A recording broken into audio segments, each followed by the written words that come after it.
সবাইকে স্বাগত জানাই আবারও অপি রান্নাঘরে। আজ আমি আপনাদের জন্য নিয়ে এসেছি দারুণ একটি পিঠা রেসিপি। আজ আমি আপনাদের করে দেখাবো তিল দিয়ে ডিমসাম পিঠা। এই পিঠাটি বানাতে কিন্তু খুবই অল্প উপকরণ লাগে আর খেতে হয় খুবই মজার। তাহলে চলুন শুরু করা যাক। ডিমসাম পিঠা বানানোর জন্য আমি এখানে ২টি ডিম নিয়ে নিচ্ছি। আপনারা চাইলে কিন্তু একটি ডিম দিয়েও ডিমসাম পিঠাটি করে নিতে পারেন। এখন আমি ডিম দুটোকে সুন্দর করে ফেটিয়ে নিব। এখানে ডিমটা কিন্তু খুব সুন্দর করে ফেটিয়ে নিতে হবে, তাহলে পিঠাটা কিন্তু খুবই সফট হবে এবং খুব সুন্দর ফুলবে। দেখুন, আমি ডিম ফেটিয়ে নিয়েছি। এখানে আমি নিয়ে নিচ্ছি 1/2 কাপ চিনি। এখন এই ডিমের সঙ্গে চিনিটাকে খুব সুন্দর করে আমরা মিশিয়ে নিব যতক্ষণ না চিনিটা গলে যাচ্ছে। দেখুন, আমি ডিমের সঙ্গে চিনি কিন্তু মিশিয়ে নিয়েছি। এখানে আমি স্বাদ মতো লবণ দিয়ে দিয়েছি আর দিয়ে দিচ্ছি 1 টেবিল চামচ গুঁড়ো দুধ। আবারও লবণ আর গুঁড়ো দুধ ডিমের সঙ্গে মিশিয়ে নিচ্ছি। এখানে একটু গুঁড়ো দুধ দেওয়ার চেষ্টা করবেন, তাহলে কিন্তু পিঠার স্বাদ অনেক গুণ বেড়ে যায়। এখন আমি এখানে দিয়ে দিচ্ছি 1 কাপ ময়দা। প্রথম পর্যায়ে আমি এখানে 1 কাপ ময়দা নিয়েছি। পরবর্তীতে লাগলে আমি আরো একটু ময়দা নিব। এখানে দিয়ে দিচ্ছি 1 চিমটি বেকিং পাউডার। এখন হাত দিয়ে সুন্দর করে মাখিয়ে নিব। ডিমের সাইজ ছোট বড় হলে কিন্তু ময়দা কম বেশি লাগতে পারে। আপনাদের ডো দেখে বুঝে নিতে হবে। আমি কিভাবে ডোটা তৈরি করেছি। দেখুন, আমার কিন্তু 1 কাপ ময়দা এখানে দেওয়া হয়ে গেছে। 1 কাপ ময়দায় কিন্তু আমার হবে না। আমি এখানে আরো একটু ময়দা নিয়ে নিচ্ছি। আরো 1/2 কাপের একটু কম আমি ময়দা এখানে নিয়েছি। এতেই কিন্তু আমাদের ডোটা একেবারেই পারফেক্ট হয়ে যাবে। একটু তেল দিয়ে দিয়েছি। তেল দেওয়ার চেষ্টা করবেন একটু, না হলে কিন্তু তেলের উপর যখন আপনি পিঠাটা ভাজতে যাবেন তখন ফেটে যাবে। এই পর্যায়ে তেল ব্যবহার করলে কিন্তু পিঠাটা আর ফাটবে না। ডোটা একটু নরম রাখার চেষ্টা করবেন। দেখুন, আমি ডোটা ঠিক এরকম করে নিয়েছি। আপনারা দেখে নিশ্চয়ই বুঝতে পারছেন আমি ডোটা কতটা নরম রেখেছি।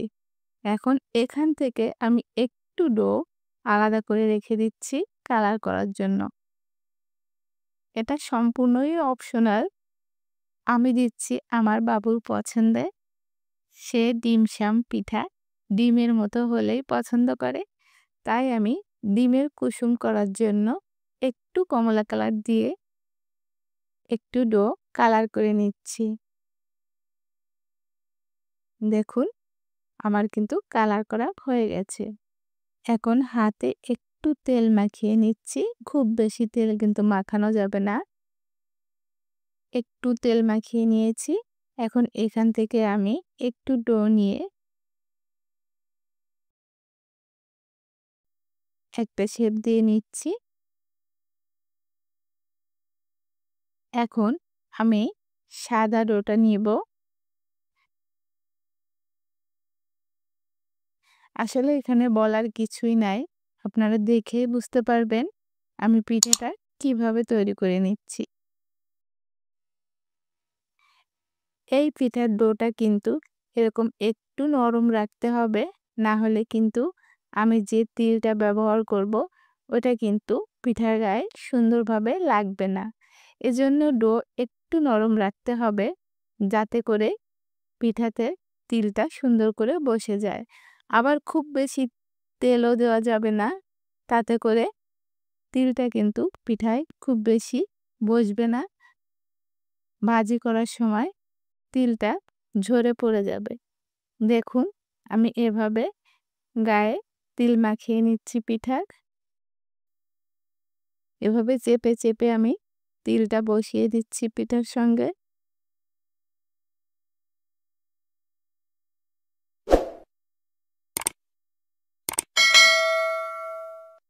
আবারও একটু গোল শেপ করে নিচ্ছি।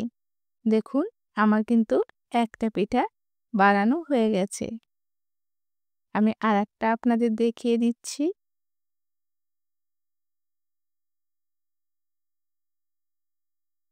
সবগুলো পিঠা আমি কালার দিয়ে করব না। আমি কালার ছাড়াও কিছু পিঠা করে নিব।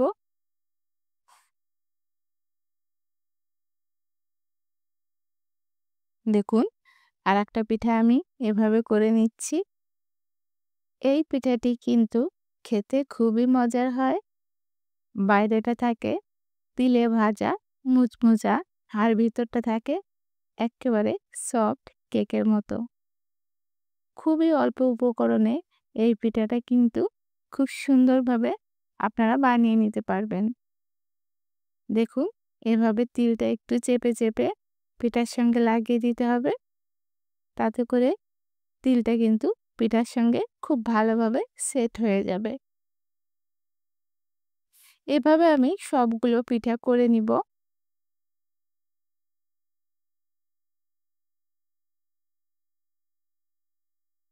পিঠার ডোটা নরম ছিল, তাই কিন্তু পিঠাগুলো এরকম চ্যাপ্টা হয়ে আছে। চুলায় দেওয়ার আগে কিন্তু আবারও একটু গোল করে করে তেলে বসিয়ে দিতে হবে।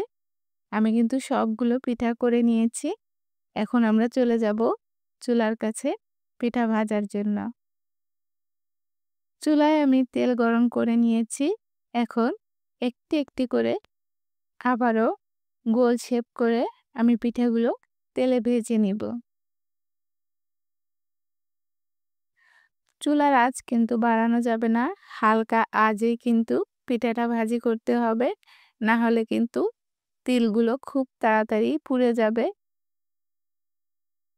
ভিতরটা কিন্তু কাঁচা রয়ে যাবে। দেখুন এভাবে হালকা আঁচে পিঠাগুলো ভেজে নিতে হবে।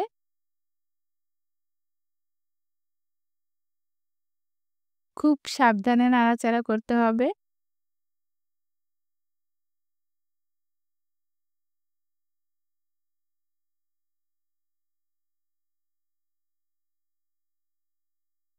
পাঁচ সাত মিনিট ধরে আমি হালকা আঁচে পিঠাগুলো ভেজে নিয়েছি।